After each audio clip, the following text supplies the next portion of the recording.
Tokyo is a city that never runs out of people. But sometimes, it runs out of places for them to go. This is a story about the cheapest room in the city.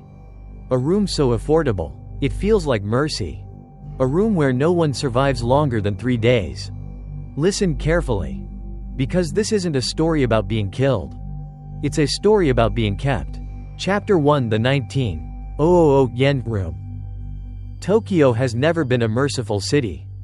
By day, it is bright, orderly, suffocatingly crowded, arms wide open, as if welcoming everyone. But when night falls, Tokyo sheds that polite mask and reveals something colder, quieter, something that has no place for people who can't afford to exist. I was one of them. On the 17th day after losing my job, I stood beneath the stairs of a sparsely used train station in Adaki Ward. It was late autumn. A thin drizzle fell, not heavy enough to run from, but enough to seep into my clothes and bones. My phone battery was down to 12%. My bank account was nearly empty. I had slept in internet cafes for 4 consecutive nights.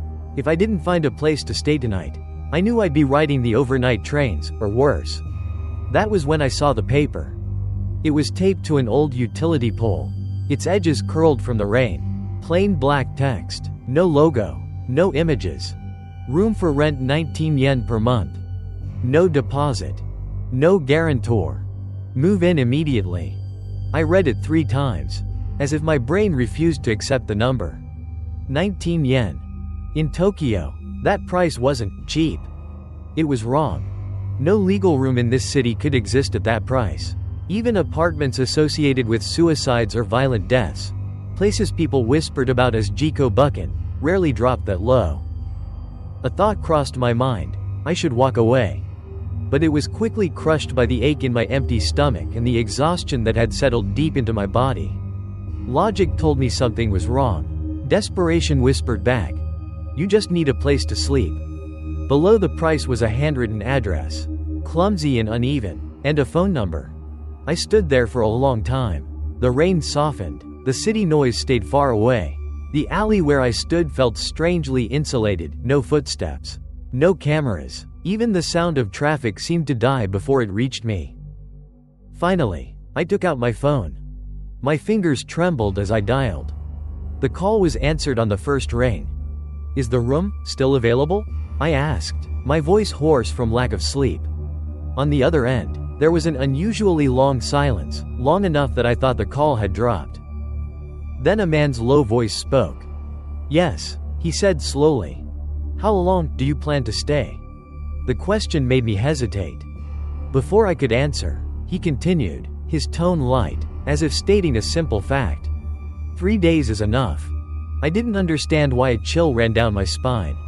But I nodded anyway, even though he couldn't see me. And that was the moment I stepped into an agreement I should never have accepted. Chapter 2. The manager Who never looked straight at me.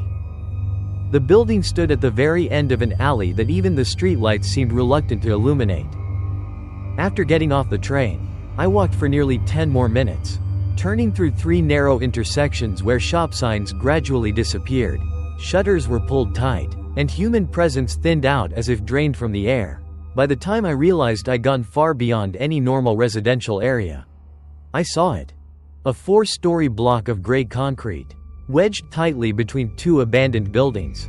Every window was dark, no curtains, no lights, more like a place that had been forgotten than one meant for people to live in. The building's nameplate was rusted and peeling, the letters worn away beyond recognition.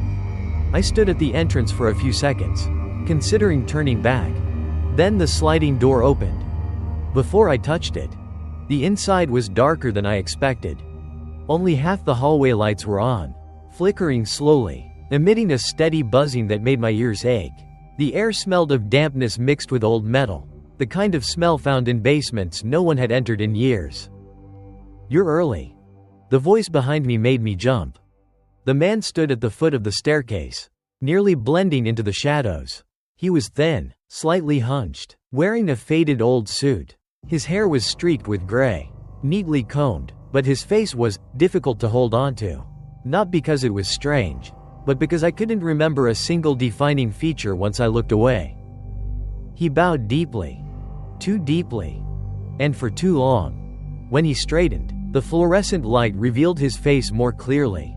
And that was when I noticed what unsettled me most.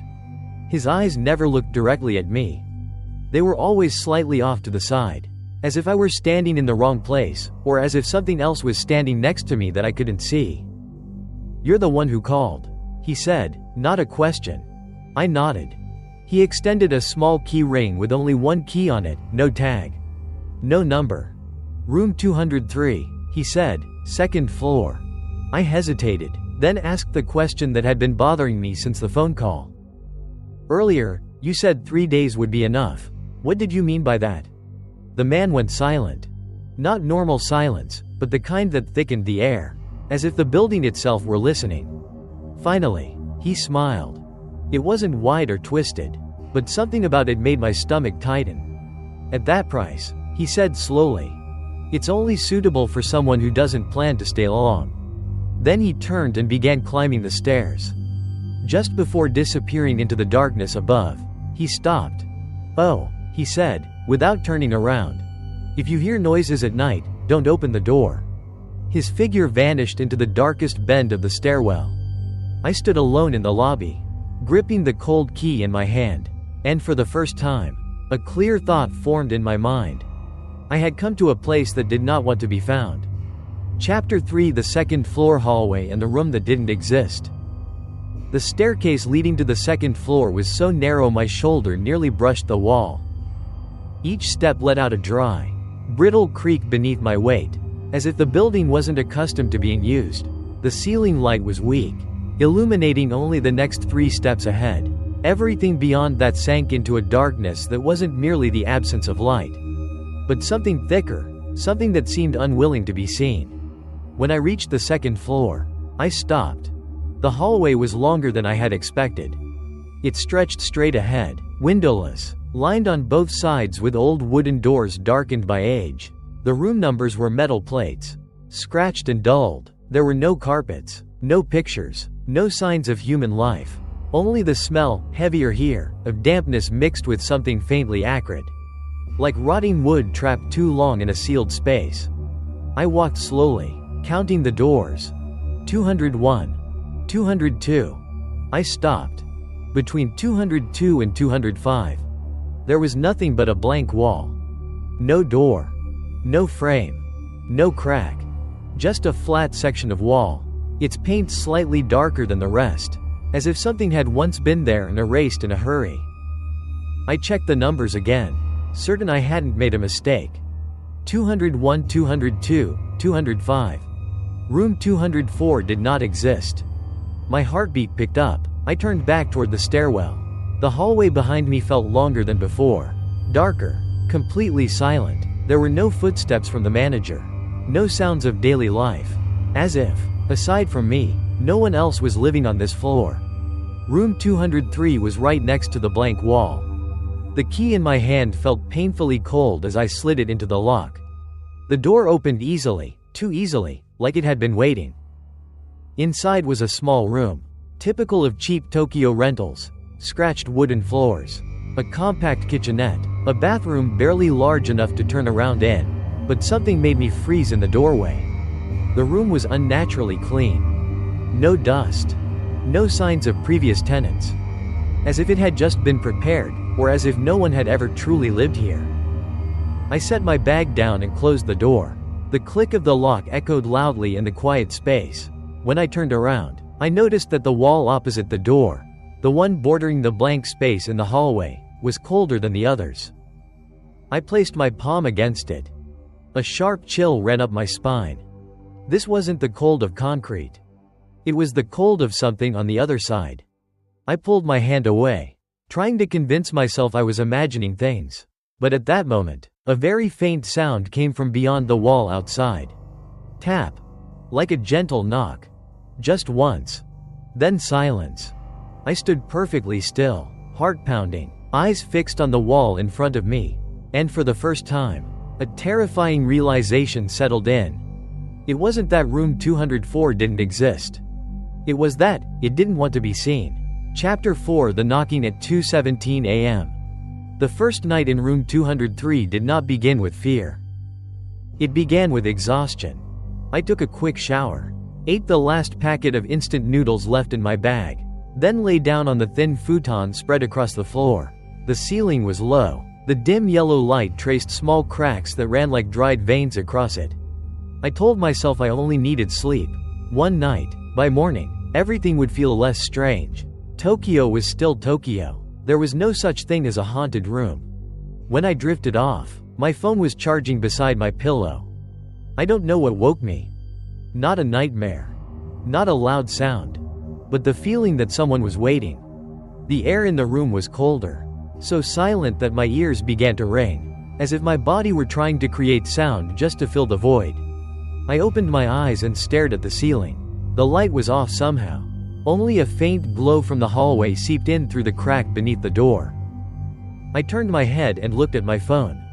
2:17 a.m. That was when the sound came. Tap. Not loud. Not urgent. As if someone were gently knocking with a fingertip. From inside the wall. I held my breath. A moment passed. Then another sound. Tap. Tap.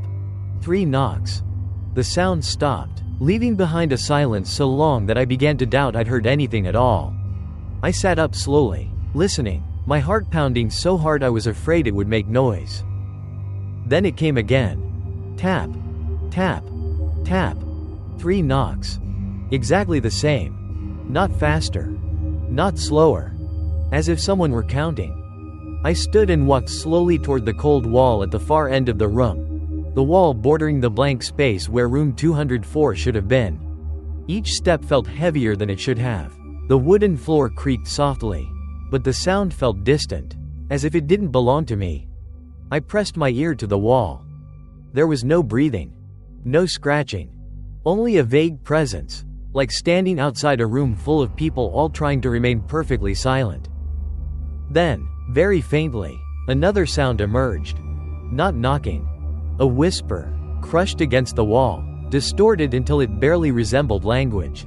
Only one word repeated, sinking into the ringing in my ears. Your turn.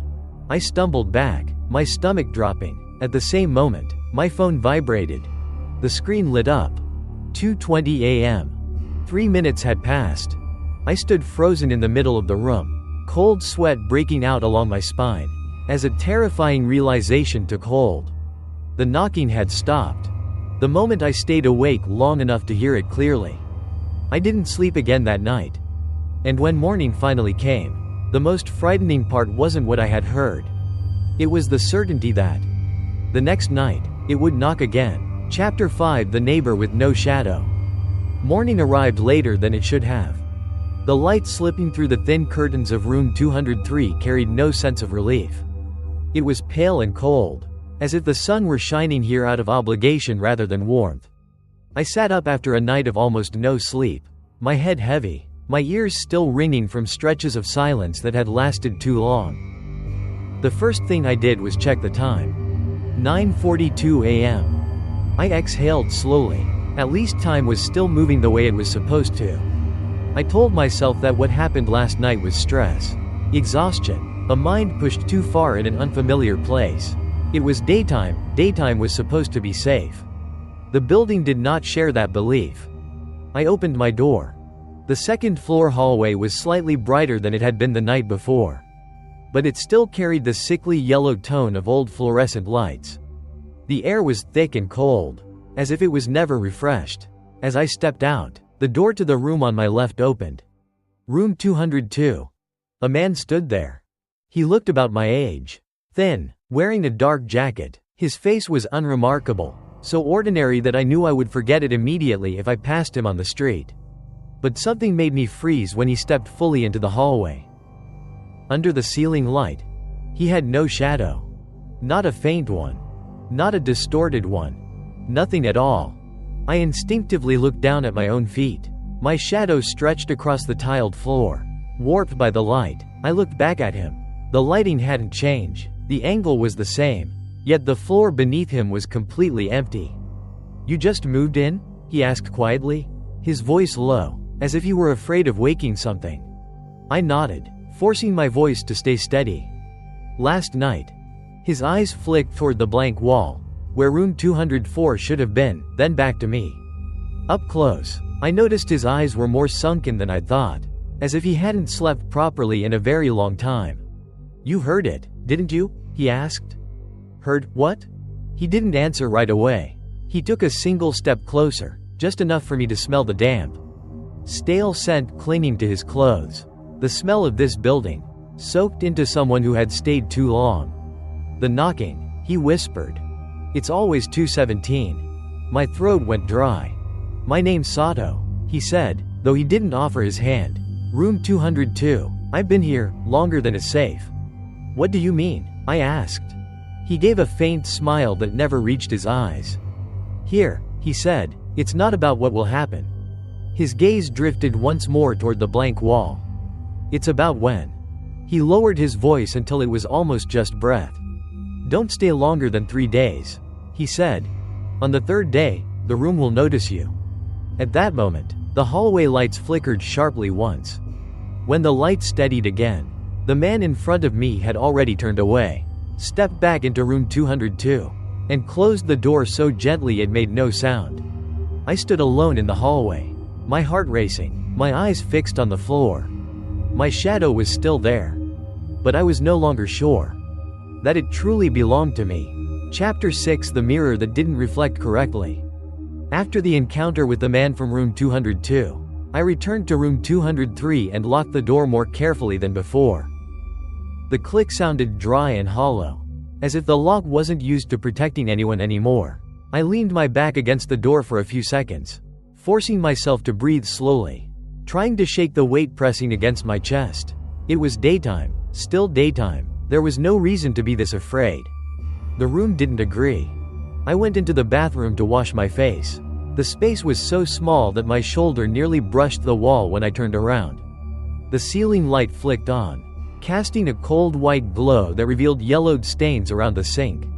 The mirror above it was older than I'd thought, its edges dulled, the surface slightly warped, as if it had been replaced in a hurry. I bent down and splashed water onto my face. The water was painfully cold. I shivered, then lifted my head and looked into the mirror.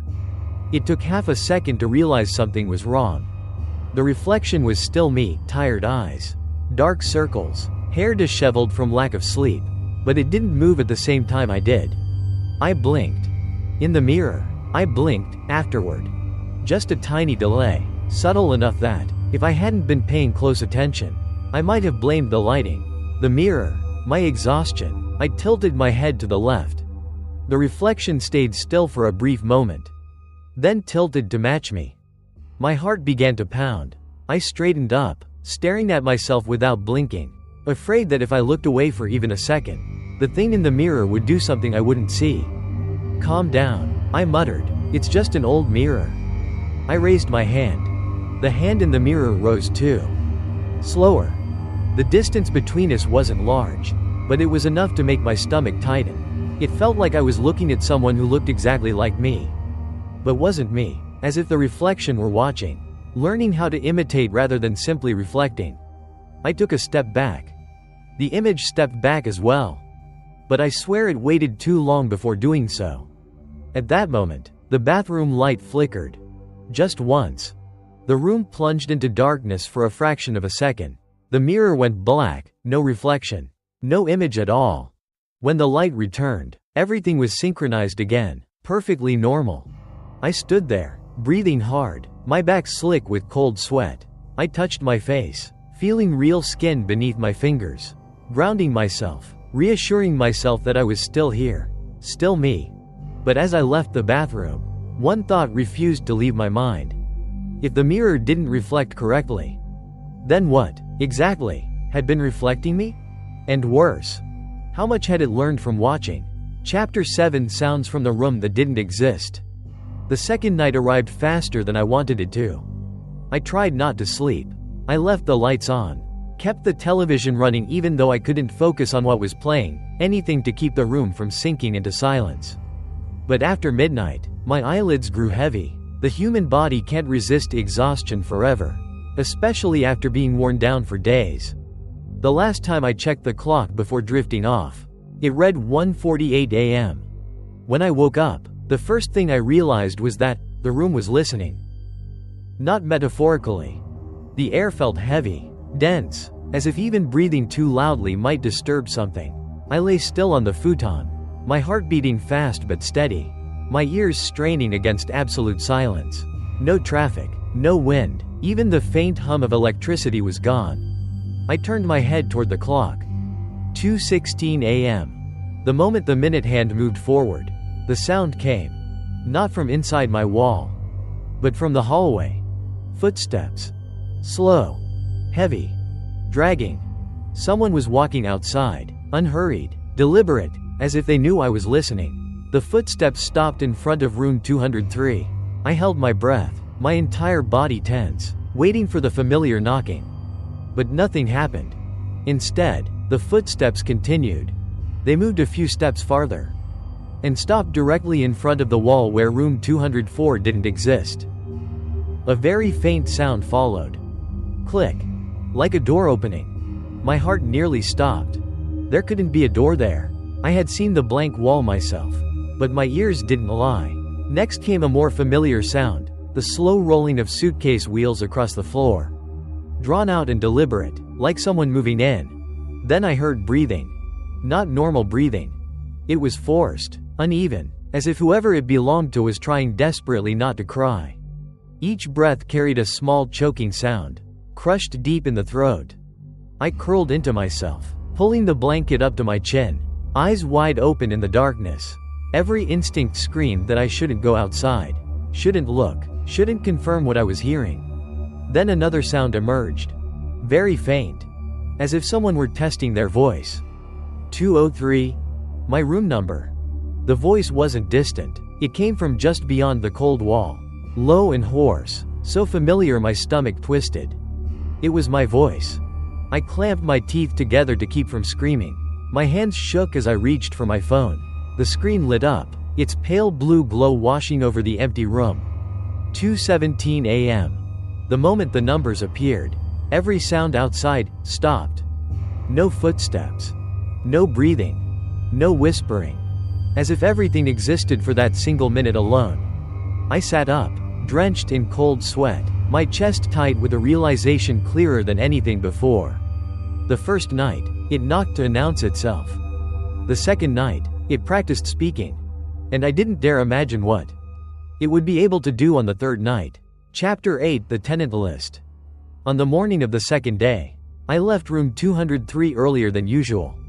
Not because I had slept well, I hadn't slept at all, but because I couldn't bear the feeling of being alone for another minute. The room was unnaturally quiet, as if pretending to be harmless after what had happened at 2:17 a.m. I locked the door, slipped the key into my pocket, and decided to do something I had known since last night I shouldn't do. I went to the manager's office. The door was at the end of the first floor, near the darkest part of the stairwell. A crooked sign reading management hung above it, thick with dust, so thick I could have written words in it with my finger. I knocked. No answer. I tried the doorknob. It opened. Inside was a small, low-ceilinged room that smelled of old paper and dampness. Heavy enough to make me hold my breath. Weak light filtered in through a single narrow window, falling onto a wooden desk buried under stacks of documents. There was no computer, no personal belongings, only paper. So much paper. I closed the door behind me, my heart pounding, with the unmistakable feeling that I had stepped into a place meant for records, not for the living. On the desk lay a thick notebook with a black cover. No title. The edges were worn, the spine cracked from being opened too many times. I opened it. The first page was a list. Names. Move-in dates. Room numbers. I turned the page. Every page was the same.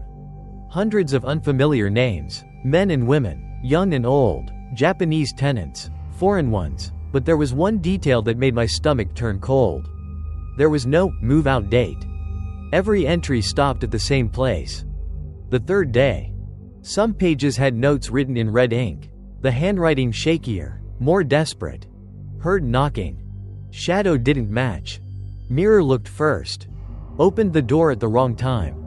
I swallowed hard. This wasn't a tenant registry. It was a record. I flipped through the notebook faster. my pulse racing, until a familiar name stopped me. Sato. Room 202. Move-in date, 3 years ago.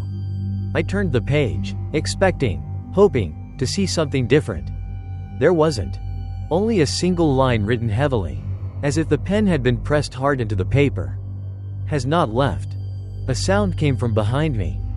Very soft. Like fabric brushing against the floor. I spun around. The room was empty. And yet, I knew with absolute certainty that I was no longer alone. In that moment, I finally understood something I should have realized from the beginning. 3 days wasn't a limit. 3 days was a selection period. And I was dangerously close to the moment when the room would decide whether to keep me or not. Chapter 9. A morning that was no longer Tokyo. I woke up without remembering when I had fallen asleep.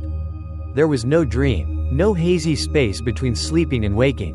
One moment, I had been sitting against the door of the manager's office, clutching the black notebook in my hands, and the next, I was lying on the futon in room 203, fully dressed, the lights off, the door locked from the inside. As if someone had put me back where I belonged. I sat up abruptly, my heart pounding. The first thing I did was check the time. 8:03 a.m. The third day. The number carried a different weight now. It no longer felt like time, it felt like a marker. A thin boundary I had stepped too close to. I stood up, dizziness washing over me, the floor tilting slightly beneath my feet, as if the room itself were drifting. I pulled back the curtain. What lay beyond the window made me freeze. There was no street, no traffic, no familiar alley. Instead, there was a long, narrow hallway, stretching straight ahead, vanishing into a distance with no visible end.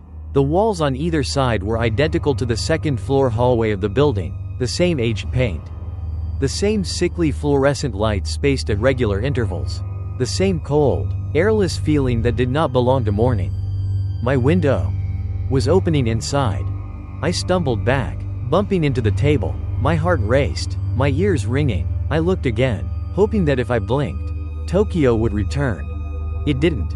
The hallway remained, silent and waiting, as if it had always been there. And only today had I been allowed to see it.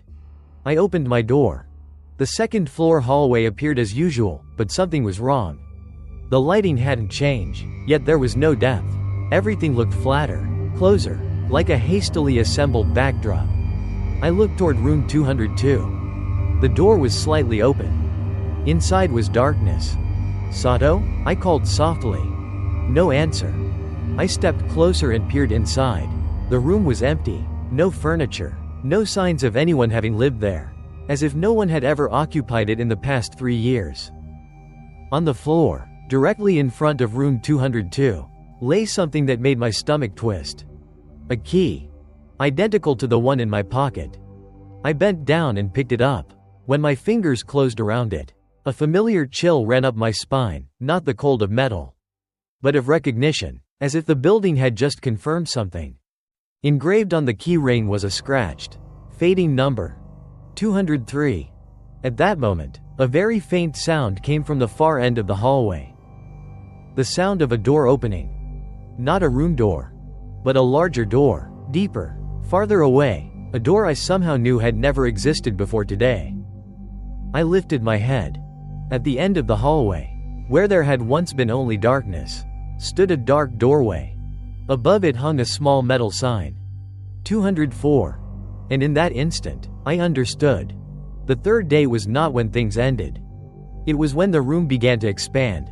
Chapter 10. Room 204 opens. I stood motionless in the second-floor hallway, my eyes fixed on the door at the far end. 204. The number didn't look like the others. The metal plate was darker, as if it had been touched too many times, or left in dampness for far too long. The light above it didn't flicker or buzz.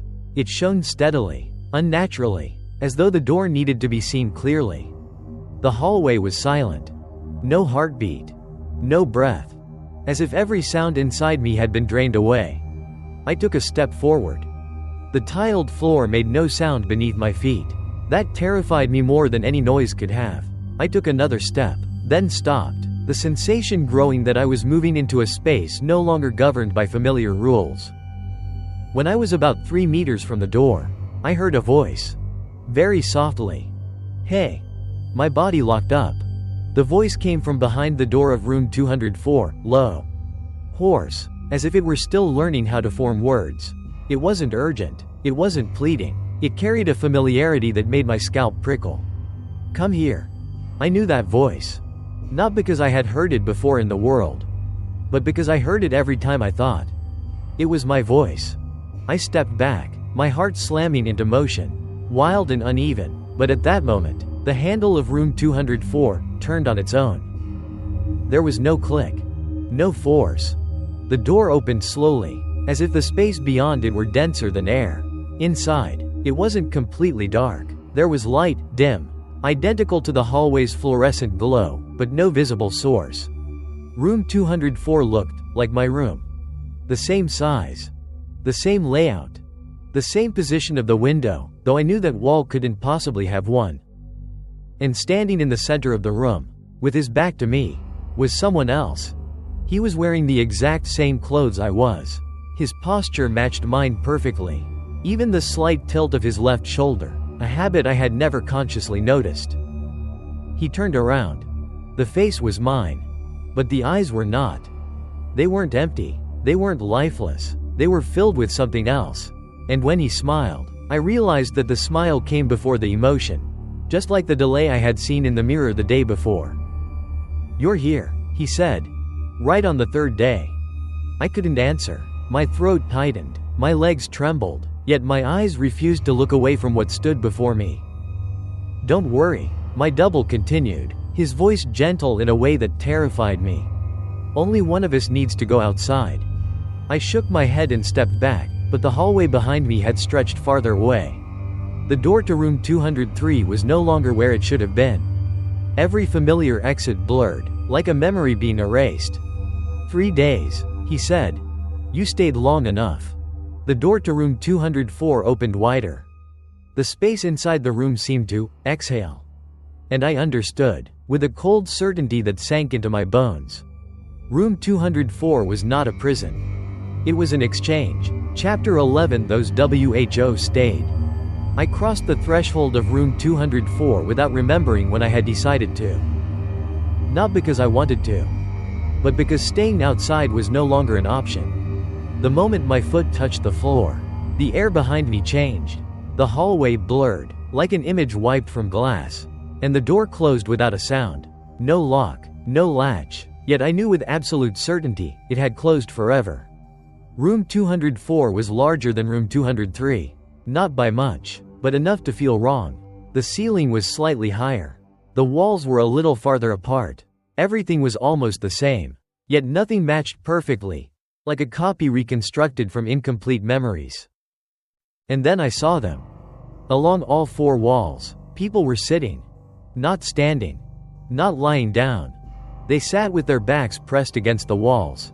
Heads bowed, hands resting on their laps, as if waiting to be called. Some wore business suits, others wore torn coats. Some were dressed in styles so outdated I couldn't place them in any era. Their eyes were open, but they weren't looking. Their gazes were cloudy, dulled, like glass permanently fogged over. Their lips moved faintly, out of sync, without rhythm, but when I listened closely enough, I realized they were repeating the same phrases. Cheap. Just 3 days. Only temporary. Fragments of justification, stitched together from the same excuses I had once whispered to myself. I stepped back and bumped into something behind me. It was my double. He had been standing there silently, patiently, as if there were no rush at all.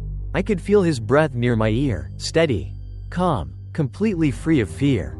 "They're the ones who stayed," he said. Not because they were weak, but because they were tired. I looked again at the people against the walls. Some were very young, some had hair completely white, yet every face carried the same expression, acceptance worn smooth by time. They weren't killed, my double continued, as if reading my thoughts. They just lost the right to choose. One of them lifted his head. For a brief moment, his eyes met mine, and in them was something that made my chest tighten. Fear. Still intact, not yet worn away. "Don't," he whispered. Don't think you're different." Then his head dropped again. His lips resumed their murmuring, as if he had never looked up at all. I turned to my double, my voice shaking. "What is this place?" For the first time, he didn't smile. "This is the part of the city no one wants to see," he said. "The people who disappear without leaving a gap large enough to be remembered." He placed a hand on my shoulder. His hand was warm. Warmer than mine. "Tokyo needs space for the next ones," he said quietly. "And rooms like this keep things balanced." I looked around once more, the cruel truth finally taking shape. The cheapest room in Tokyo didn't sell shelter. It bought people who no longer had the strength to leave. And I was standing on the edge of becoming part of the wall. Chapter 12. The one WHO holds the place. The manager appeared without ever stepping into the room. He was simply there. When I turned around, he stood near the door, his posture straighter than I remembered, his old suit strangely clean in this place. The dim light of room 204 cast no shadow beneath his feet. Not because the light was weak, but because he didn't need one. "It's time," he said. His voice was still low, still calm, but the evasiveness I'd noticed before was gone. This time, he looked directly at me. His eyes weren't cold or cruel, only tired, as if he had seen too many identical endings. "Why?" I asked, my voice rough. "Why me? Why 3 days?" The manager looked around the room, at the people seated against the walls, murmuring endlessly, before answering. 3 days, he said, is how long a person can still believe they might leave. He walked slowly along the wall, stopping in front of a woman with short hair and an empty expression. He placed his hand on her forehead for a brief moment. Like an old ritual, she trembled faintly, then resumed her whispering. "This city," he continued, "wasn't built only from concrete and steel. It was built from those left behind. People who no longer have a place, but who don't disappear loudly enough to be noticed." I looked at him, anger and despair twisting together. "So what are you?" I demanded. "A guard? A liar?" He shook his head gently. "I am the one who holds the place," he said. "The room needs people. The city needs space. I stand between them, making sure the exchange happens smoothly." My double stood beside me in silence. I realized he wasn't looking at the manager, but at the people against the walls, as if learning how to become one of them. "What if I refuse?" I asked. "What if I don't accept this?" The manager smiled, but this time, there was no malice in it. "You already refused," he said. "For 3 days." He met my eyes. "Every time you told yourself it was temporary. Every time you ignored a sign. Every time you believed you were different. The room doesn't force anyone," he continued. "It only recognizes." In that moment, something colder than any threat settled into me. There was no contract. No ritual. No sacrifice. Only fatigue, accumulated long enough for a person to stop resisting. The manager stepped back, fading into the dim light. "By tonight," he said quietly, "there will be only one question left." He stopped at the threshold and turned. "Who will be the one to open the door to the outside?" When he disappeared, I realized my double had taken one step closer to the light, while something gently pulled me toward the wall behind me, as if the room had begun to make its final decision. Chapter 13. I didn't die. Time inside room 204 did not move the way it should have. There was no sunset, no nightfall. The dim light hung in place, unchanged, as if this moment had been stretched on purpose, forcing me to look directly at it. My double stood across from me in the center of the room, no more than 2 meters away. We looked at each other, not like enemies, but like two possibilities of the same person. "You're tired," he said. Not mocking, not threatening, just precise. "I'm still here," I said, my voice raw. "I still have a choice." He tilted his head, a gesture so familiar it hurt. "Here," he said, "choice isn't about leaving or staying." He raised his hand and pointed toward the wall where the seated figures whispered endlessly. "It's about who." A wave of dizziness hit me. My thoughts hollowed out, as if the air had been pulled from my head. Fragmented images flooded in, nights in internet cafes, the sound of late trains, Cold rain beneath station lights. The piece of paper taped to a utility pole. All of it led here, closing in like a tunnel. Only one of us needs to go outside, my double said softly. The room doesn't need to. I stepped back. My back touched the wall. The familiar cold seeped through my clothes. But this time the wall was no longer solid. It softened slightly, like a surface learning the shape of my body. The whispers around the room grew louder, blending into a steady hum, lulling, pulling me downward. I don't want to become them, I said, almost pleading. I don't want to be kept. My double took one step forward. No one does, he replied. Until they're too tired to want anything at all. In that moment, I understood the final truth the room had been hiding. It wasn't the one who lost who stayed. It was the one who let go first. I closed my eyes and did the only thing I had left. I stepped forward. No dodging. No resistance. I moved close to my double, close enough to see every small detail of his face, the faint lines at the corners of his mouth, the barely visible scar I'd carried since my teenage years. But in his eyes, there was an empty space I didn't have. The emptiness of someone who had already accepted. No, I whispered. You stay. The collision had no force. No pain. No light. Just a slipping sensation, like two images overlapping, and one of them being pushed out of focus. When I opened my eyes, I was lying on cold concrete. It was raining. The familiar sounds of Tokyo rushed back, traffic, station announcements, distant voices. I gasped, my lungs burning as real air filled them. Above me, streetlights blurred through rain. I was alive. In my coat pocket, something weighed heavily. A key, engraved with the number 203. I sat up, trembling, and realized something that made my stomach twist tight. I didn't know who had actually walked back outside. Chapter 14, a short news item. It took 3 days after I woke up outside the train station before I could bring myself to read the news. Not because I was busy, but because I was avoiding it. I stayed at a friend's place, sleeping for most of the day, waking drenched in cold sweat, with the feeling that someone had just called my name from very close by. The mirror in the bathroom reflected normally, no delay. My shadow stretched beneath the light. Everything was correct, too correct. Eventually, I picked up a local newspaper. The article sat in a small corner of the page. No photograph, no headline meant to catch attention. Just a few dry lines, easy to skim past, easy to forget. An old building in Adaki Ward was demolished in the early hours of yesterday morning. The structure was deemed unsafe and unfit for continued use. No evidence of occupancy was found. No list of tenants. No missing persons report. No questions asked. Just a building erased from the map. I folded the newspaper, my hands trembling. In my mind, the image of the second-floor hallway surfaced with painful clarity, the sickly yellow lights. The blank wall, the door to room 204 that had never existed until the third day. I searched online. Nothing came up. The address didn't exist. The phone number was disconnected. The building's name appeared in no records.